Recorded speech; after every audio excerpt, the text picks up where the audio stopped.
c'est que dans 10 ans, on puisse avoir une génération de la jeunesse africaine qui va prendre conscience de ses obligations et qui aura les outils pour développer l'Afrique. Mais alors, au-delà du partage, est-ce qu'il y a un gain autre que finalement le partage ou la reconnaissance? Est-ce que derrière, il y a peut-être grandir en visibilité? Peut-être certains pourraient dire peut-être des ambitions politiques, même si j'ai bien compris que tu n'es pas politique. Est-ce que derrière, il y a d'autres objectifs? Est-ce qu'il n'y a pas un agenda caché derrière? Si, l'agenda caché, c'est que dans 10 ans, on puisse avoir une génération de la jeunesse africaine qui va prendre conscience de ses obligations et qui aura les outils pour développer l'Afrique. Ça, c'est un bel agenda. C'est ça l'objectif. Et je le dis, je m'en cache pas. Vous savez, dans la vie, chacun a sa mission. Chacun a son rôle. Moi, ce que je me sens investi comme mission, c'est de partager. Et crois-moi, tant que je partage, Dieu me bénit. C'est quand j'arrête de partager que le gars il se fâche avec moi. C'est ça que les gens n'ont pas compris. Tu vois, j'ai des collègues qui m'écrivent, qui me disent, mais tu donnes trop de secrets sur la chaîne YouTube, mais il faut comprendre la bénédiction qu'il y a derrière. Exactement. Après, moi, je suis croyant, donc c'est ma position. Tout le monde ne l'est pas, je le respecte. Mais respectons aussi ma position. Moi, je suis croyant, donc je crois à une entité supérieure qui régit tout. Et dans cette manière de régir les choses avec moi, tant que je partage, je m'en sors bien. J'aimerais prendre ton avis sur une chose. Tout à l'heure, tu parlais du chef gratuit. Alors, pour moi, c'est assez impressionnant de faire un événement d'une telle ampleur gratuitement. Et avant ça, tu disais que tu faisais tout le temps des conférences gratuites. C'est quoi le souci avec le gratuit en Afrique? Pourquoi, par exemple, si on fait une conférence, parce que moi j'ai fait ma dernière conférence avec mon consultant stratégie marketing, je lui disais mais pourquoi c'est pas payant? Il me disait que non, t'inquiète pas, moi j'ai l'habitude en Afrique, il faut mieux faire du gratuit. Je lui dis mais bon, moi j'ai fait l'Angleterre, le principe même du gratuit c'est pas très bien vu. Et il m'a dit non, faut faire du gratuit. Pourquoi des jeunes Ivoiriens, Africains ne pourraient pas payer 5 000 francs CFA, par exemple, pour assister à une conférence qui vaut des millions en termes de connaissances? Alors, j'ai 3 réponses pour toi. La première, la dernière conférence que j'ai faite dans un hôtel de la place, les tickets étaient à 10 000 balles. Une salle de combien? Peut-être 300-400 places. 300 places. 300-400 places, hein. C'est ça, non hein? On a fait, bien sûr, guichet fermé. Moi, je fais guichet fermé. Moi, je voulais militer.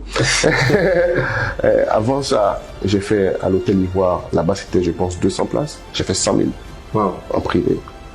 Fermé. Guichet fermé. On n'attire pas le même peuple. C'est pas la même cible, c'est pas la même thématique. Donc, d'abord, il y a un aspect marketing autour. Donc, la même personne qui fait un projet, une conférence à 10 000 balles, il y a un public.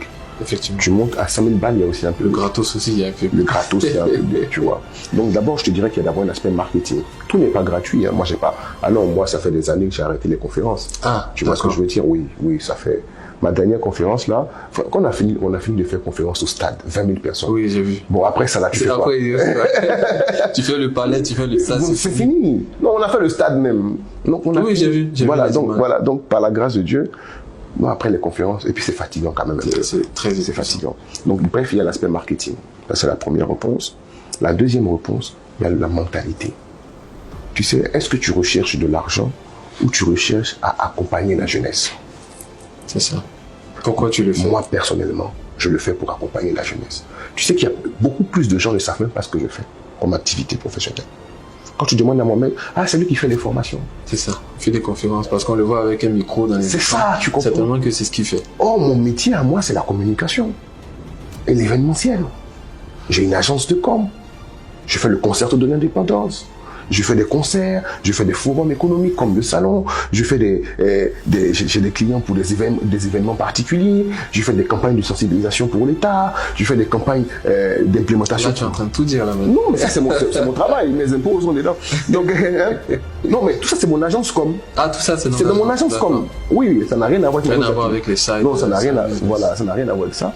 Mais, donc j'ai une activité. Mais peu de gens pourraient te dire, Mohamed fait de la com. Si tu rencontres un gars dans la rue, tu connais Mohamed Fofana, il fait quoi? C'est pas lui qui fait les conférences. C'est ce qu'on voit. C'est ce qu'on voit. Donc bref, dans ma mentalité, vraiment, j'ai cette envie de partage. Tu vois?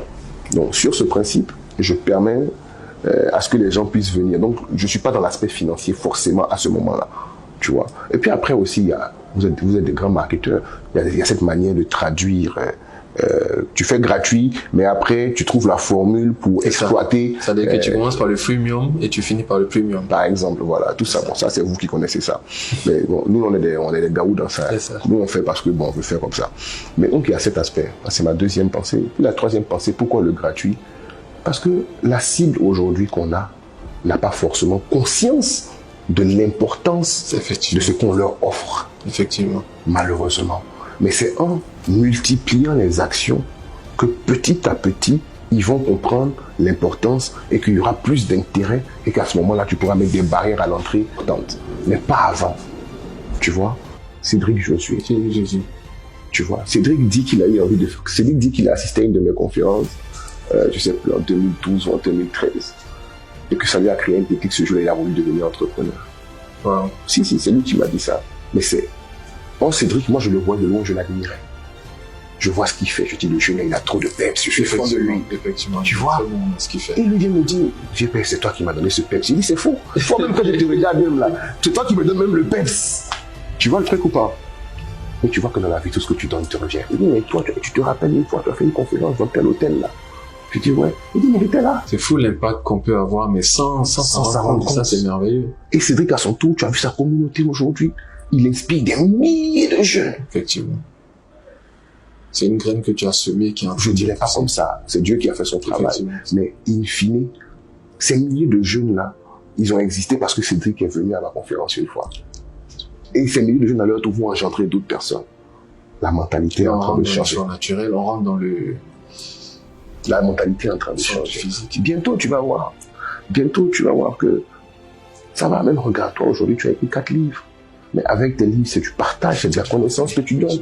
Il faut qu'un lise et qu'il en parle à un autre. Pour que l'autre l'achète. C'est ça. Ça va se faire.